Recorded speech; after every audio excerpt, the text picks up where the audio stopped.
So what's happening in the sales tech market right now? As an alumni, and now, no, now you can take a step Just, back like me. I'm in the yeah, same, I yeah, get to take a step back and take an yeah. objective look.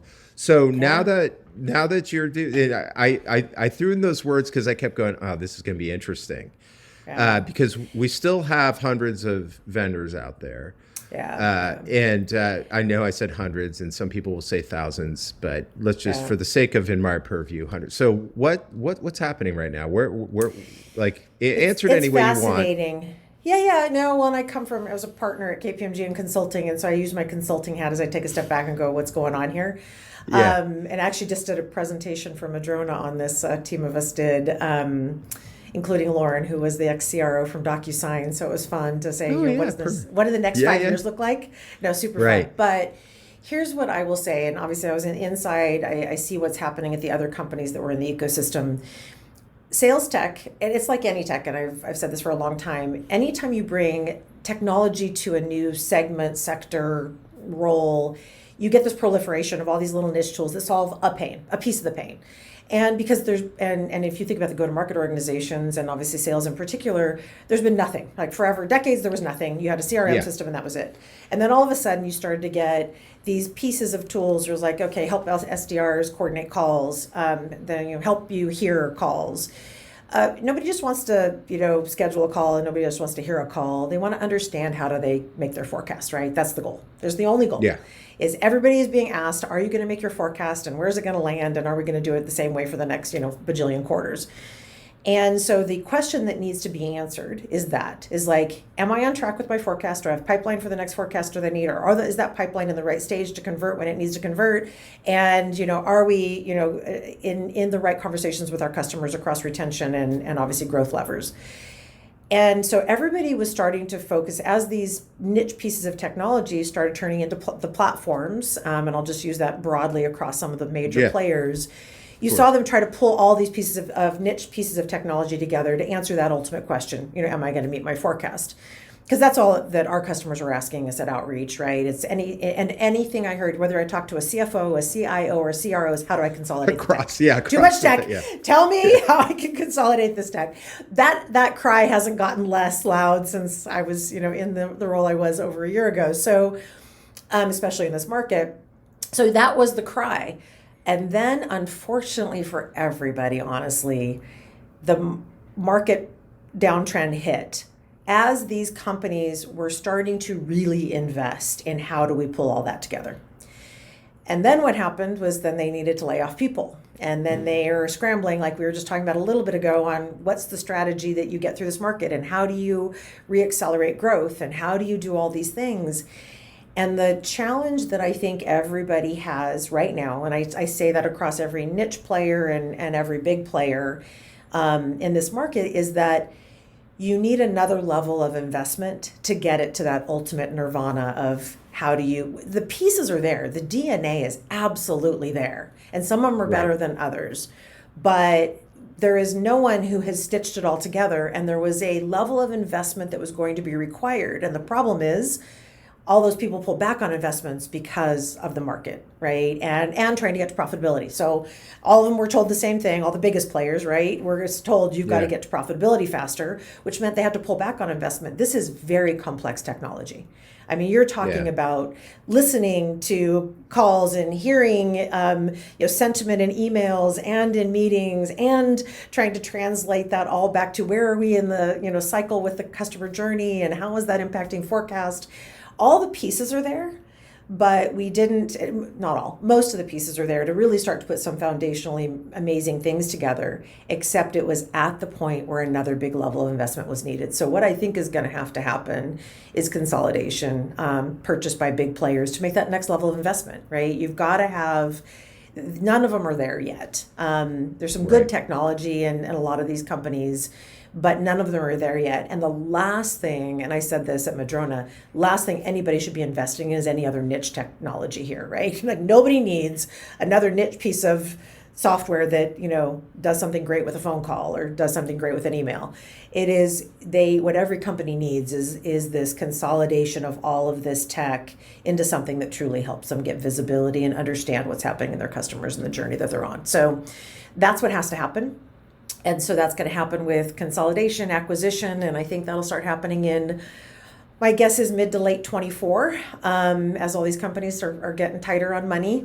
The challenge was so many people have raised so much money before the market hit. They've been using that to try all these different strategies and race around, and they're either burning through it and not making progress, or some are starting to pull some things together.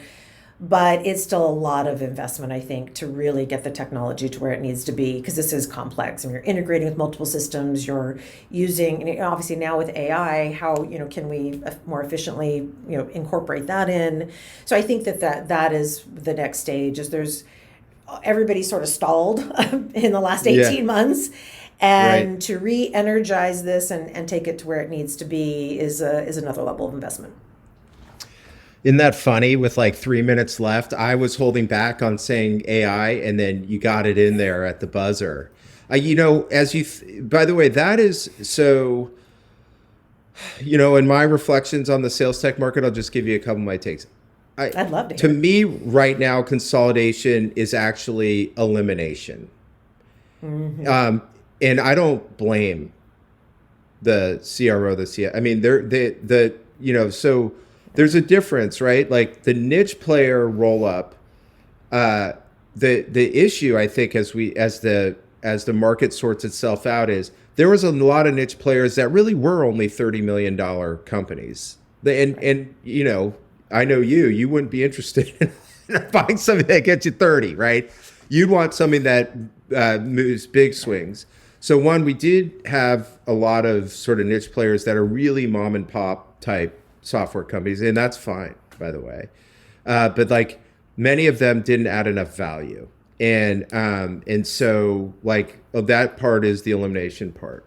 I think as the sort of soon to be titans of the industry, as you describe, as you're talking about them and having them have to broaden their platform.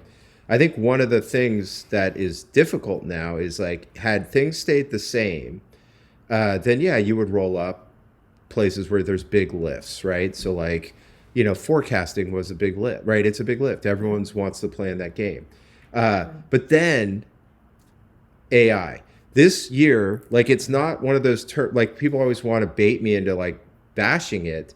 And actually that's so ridiculous. This year was the year, in particularly it was the 1 year where a massive big disruption just dropped into the market. That will complicate development plans for the big folks, because they're not going to want to buy legacy niche, because they're going to know better. They're all smart, as you know. And I mean, is in that they're going to be like, well, if we have to incorporate AI, Gen AI, whatever it is, whatever direction you want to take here, faster and better, because that's where the threats will come from the bottom and the sides, is if you're not there. So as you're talking about 2024 and the reinvestment, it's really interesting.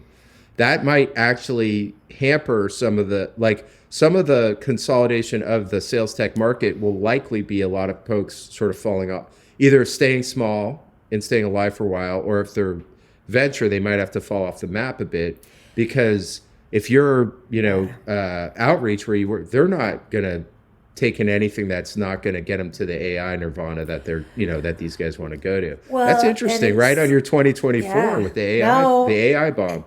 And it's true, and it's another complication. I think you're right on top of the market disrupting, the technology started disrupting too, right? And all of that happening at the same time was pretty insane. It's amazing. And so it creates this incredibly unique dynamic in the ecosystem today that it probably has never existed before, all at the same time like this, with a major disruption from a technology, potential. And it's funny, I used to say this all the time. People are like, oh, why isn't Salesforce or Microsoft build what you guys have built? And I said, think about the platform they were built on. It's decades old. They can't reinvest at their stage and build this. Well, that's same now true for the veterans in the industry that we're talking about, where if they can't reinvest their old technology too. And that's the other challenge here, right? What I said became true of myself, right? And so you have to also look at it from that angle, and that's a card that's still playing through, right? That is going to be fascinating to see how they're able to react to retool. because there's technology that they spent a lot of money building that is way easier now with AI. So do you retool and make that piece more efficient and go spend the money somewhere? How do you utilize the funds that you have, and can you rebuild the platform in a way that takes truly advantage of this, and not just saying you have AI, truly takes advantage of it in a way that starts, changing the game on the way your tech works. So disrupting the disruptors. The disruption of the disruptors. It is. No, it's insane. And really just a point in time in history that I think is going to change the trajectory of this space.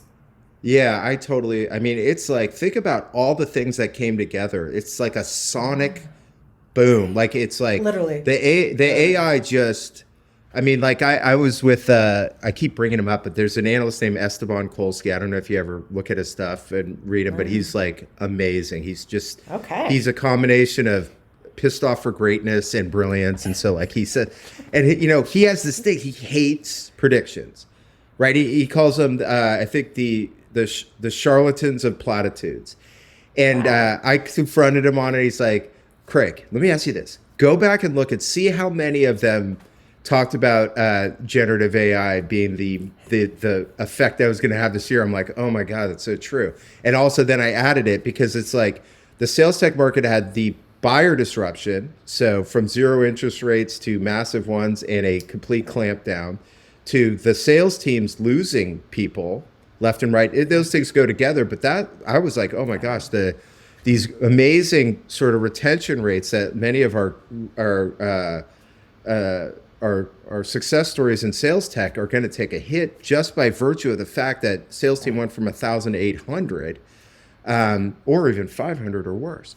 And then, so you had the buying market changed, the AI bomb dropped, and they were already in a period of like all those effects on them. They were already trying to sort out how the heck are we going to, build to dominate. And it's like an incredible just confluence of things at one time in that market. It's going to be fun to watch now that we can sit on the sidelines and watch for a while. Yeah, no, I don't want to sit in it, but I will sit over here. Because it was painful getting to where we got, from 25 to 250 million in a good market. This is insane. And to your point, and I say this all the time, and I don't disagree with Esteban, I like him already, is everything everyone has said about the market over the last 2 years keeps being wrong, right? And it's because of this sonic bomb that you've just talked about. No one has ever lived through, I mean, we were just finishing a pandemic, and then you had this market change and the AI drop and the investment in, especially in this go-to-market space, on where the technology needed to go. And so I don't know how this is going to play through. I just know it's going to change from where it is today, and probably drastically by year end. And we'll see who's on, who's in the game as we get over the next 12 months. Is going to be sitting on the sidelines. I'm going to be the Monday morning quarterback, but I know we get to talk about it with there's literally no harm, no foul on us now. We can just say what we want, and if it's wrong, it's no big deal. For for them, it's like a multi-million-dollar error if they're wrong. Yeah. Painful. And so you see why the CEOs are freaking out, right? I mean, that when you talk about that set of facts, it totally makes sense why they're grasping at a lot of straws and not able to do the maniacal focus, because this is a crazy cycle and they're in the middle of it, right? So yeah, and things are changing so fast. Thanks for tuning in to GTM Unfiltered. To hear our innovative insights and strategies, visit gtmunfiltered.com. Be sure to subscribe and leave us a review on your favorite podcast platform. Until next time.